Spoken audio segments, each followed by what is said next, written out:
This segment is sponsored by VCU Health. The doctor is in and you have questions. COVID-19 is now one of the leading causes of death in the United States. Today, we're joined by Dr. Michael Stevens. He's Associate Chair of Infectious Diseases at VCU Health, ready to discuss battling this current surge and the rollout of the COVID-19 vaccine. Welcome, Dr. Stevens. Thank you for having me on, Jessica. It's absolutely our pleasure. We're excited to talk with you about the COVID-19 vaccines. What do we know about them? We all have questions about how they're being administered, and are there side effects? Well, the goal of vaccines is to teach our immune system how to recognize and fight the virus that causes COVID-19. And it's important to note that the vaccine can't give you COVID-19. It doesn't contain any virus whatsoever. And it can't cause you to test positive for the virus on the tests we use to diagnose someone with acute infection. The vaccines that are currently available are wildly effective, just around 95%. And importantly, even people who have been vaccinated that get the infection tend to be a lot less severely sick. And so let's say a non-vaccinated person may be sick enough to be in the hospital on oxygen. Somebody who's vaccinated may not require being admitted to the hospital. The vaccines are a two-shot series, so it's a series of 2 injections separated by several weeks, 3 or 4 weeks, depending on the vaccine. And it's an injection in the arm, just like the flu shot.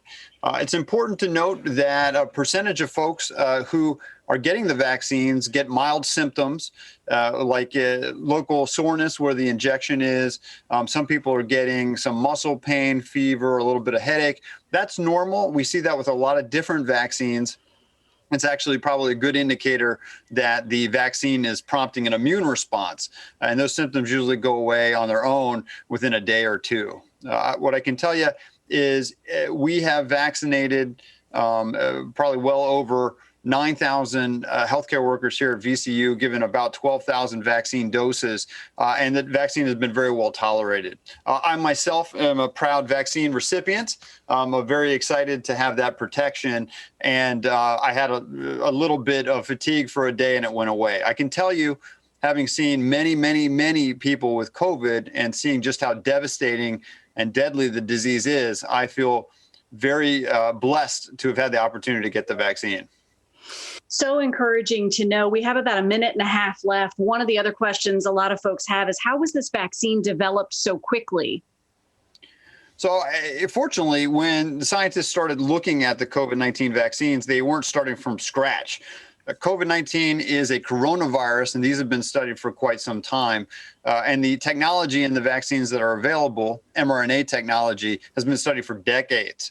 And so while we were able to identify what would be good vaccines pretty quickly, the clinical trials that involved over 70,000 people for the two, if you look at both of those trials that were done for the vaccines, were done very well. They followed all the key steps. No steps were skipped, and they were done in the same fashion that are done for other vaccines. So these are very effective, very safe vaccines.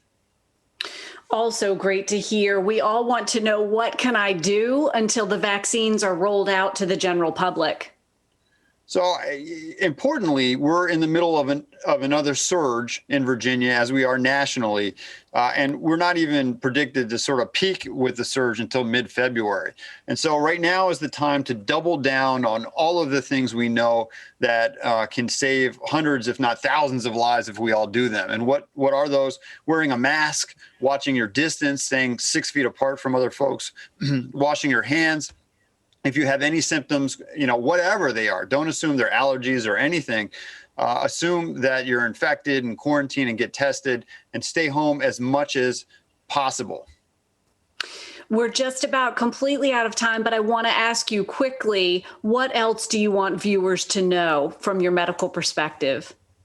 Getting vaccinated is going to be a key step to protect yourself, your loved ones, the community.